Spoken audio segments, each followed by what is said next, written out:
Way back senior high school, napaka dami kong na-experience. Sobrang dami as in, parang isa na siyang buong koleksyon ng libro. Katulad nung paano nabuo yung tropahan nyo, kulitan ng mga buong klase, at pati na rin yung paano kayo maging sip-sip sa teacher nyo. Pero, isa lang yung memorable sa akin. Yun yung nagka-crush ako nung senior high school.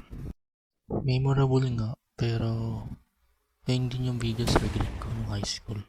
Kasi I never approached talaga siya dati. Sobrang torpe ko. For over 2 years, hindi ko siya in-approach or kinausap about sa nararamdaman ko sa kanya. Until graduation, hindi ko pa rin siya kinausap nun. Actually, plano ko yun nung graduation kaso hindi siya natuloy. Malalaman niyo mamaya kung bakit hindi natuloy yun. Kasi for this video, ito yung ikukwento ko ngayon.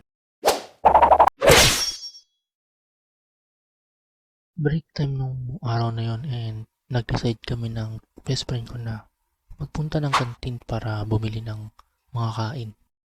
Wala talaga akong balak magpunta ng kantin kasi hindi talaga ako napunta ng kantin noon dati. Kasi meron lagi akong baon. Napilit ako. And gusto ko rin ako malaman kung ano yung mabibili ko sa kantin. Lalakad na kami dalawa nun papuntang kantin. Nang bigla na lang parang may dumaan ng dalawang babae sa gilid namin. Namukhaan ko yung babae, yung isa sa kanila.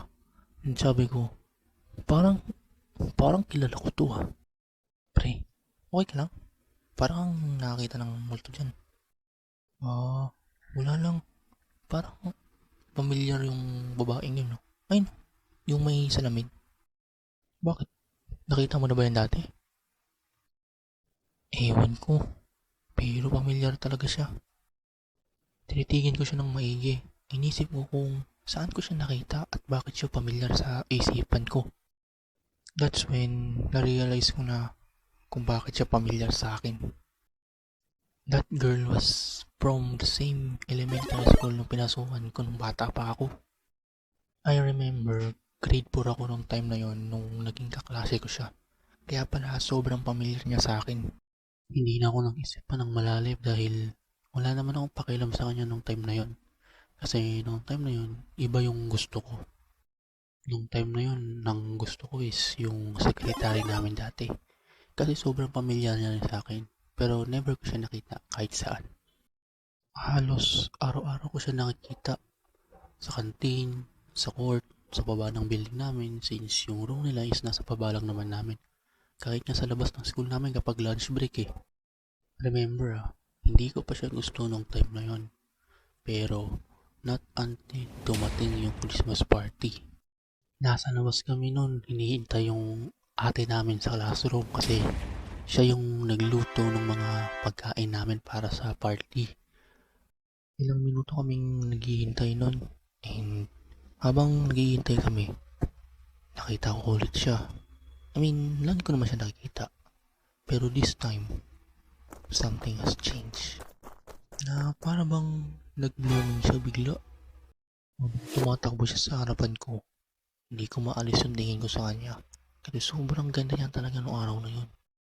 At sa oras na yun, dun ko yung na-realize na mukhang gusto tong babaeng to. Simula yung party and everything goes smoothly. Lahat nagsaya, naglaro, nagbigay ng mga rewards, and nagatahan din. Nung party, tumambay kami ng mga tropa ko sa balkonahe para tumitingin lang, magpahangin lang. Isang tropa ko, bigla na lang nagtanong about dun sa mga crush namin sa school. Sa dami-dami ng pwede mo itanong bakit yan pa. Seryoso ka ba? Curious ako eh. Sige na, sabihin nyo na kung may nagugustuhan kayo dito sa school. Huwag mong sabihin, si sekretary pa rin ang gusto mo. Tandaan mo, may boyfriend na yun. Sira ulo, hindi. Tagal na akong walang gusto sa kanya. Kung wala kang gusto sa kanya, Eh di sino yung gusto mo ngayon? Napaisip ako bigla. Pero I think alam ko na kung sino ang gusto ko. Walaan nyo na lang kung nasaan. Nandyan lang naman sa baba yun eh. I actually didn't expected na mahuhulaan kagad nila kung sino yung crush ko noong time na yun. Ayun ba? Yung nakasalamin. Hindi ko siya sinagot kasi alam ko, pag umamin ako, aasarin nila ako. After nung Christmas party, nakauwi na ako and I decided na, what if mag-take ako ng risk? I-chat ko siya, diba?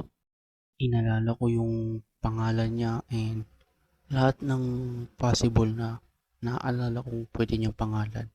Tinype ko sa Facebook para malaman kung ano yung ginagamit niyang Facebook account. There's actually two accounts na may same pangalan niya. And yung pinili ko is yung may litrato na parang bata siya. Kasi yun yung naalala kong itsura niya dati nung grade 4 kami. After ko i-add yung account niya, nag-message kagad ako, nag-hi ako, and naghintay kung magre-respond siya. Pasko, madalas kaming inuuwi ni Papa doon kila Mama para magbakasyon. And ngayon, dahil Christmas break, iuuwi kami ni Papa. And isang linggo after namin makauwi kila Mama, biglang merong nag-message sa akin habang nanonood ako sa YouTube. It was her. Nag-reply siya sa message ko 1 week ago. Nagulat ako kasi hindi ko expected na magre-reply pala siya doon sa chat ko. Dahil doon, hindi masaya na naman ang kupal. Nag-reply ako sa kanya. Sinubukan ko na magpakilala para maalala niya ako. Sadly, hindi niya ako naalala. Pero nag-try pa rin ako nag-try. Sabi ako ng mga pwede niyang maalala. Sinabi ko yung mga naaalala kong nangyari nung grade 4 kami, nung magkaklase pa kami. I'm not sure kung naalala niya talaga. Pero sabi niya, naaalala niya daw na, oo, classmate niya ako ng grade 4. And then, buong Christmas, ayun, nag-uusap kami lagi. Hindi naman lagi, pero araw-araw. Until makauwi kami dito sa Imus, dito sa bahay ng papa ko. Ito talaga yung araw or desisyon na pinagsisihan ko talaga nung araw na yun. Pinag-usapan namin yung about sa nagugusto kong babae that type. Hindi ko sinabi na siya yun, pero nagbibigay ako ng mga clues. Nung tinanong niya ako kung sino yung nagugustuhan ko, sabi ko, kausap ko siya ngayon. Mukhang na-realize na rin after a few minutes and then yun, sabi niya sa akin, ay ganun ba? Ako pala yung nagugustuhan mo. I tried to reason out para malaman niya na totoo yung paggusto ko sa kanya. And yeah, sadly, she told me na hindi niya sure yung nararamdaman niya. It's not love yung nararamdaman niya, but hindi niya raw sure kung babae o lalaki yung nagugustuhan niya. I tried everything para i-explain sa kanya na seryoso ako na gusto ko siya. Pero at the end, hindi pa rin siya. Pinagsisihan ko na umawit kagad ako sa kanya. Dapat naghintay muna ako ng ilang buwan.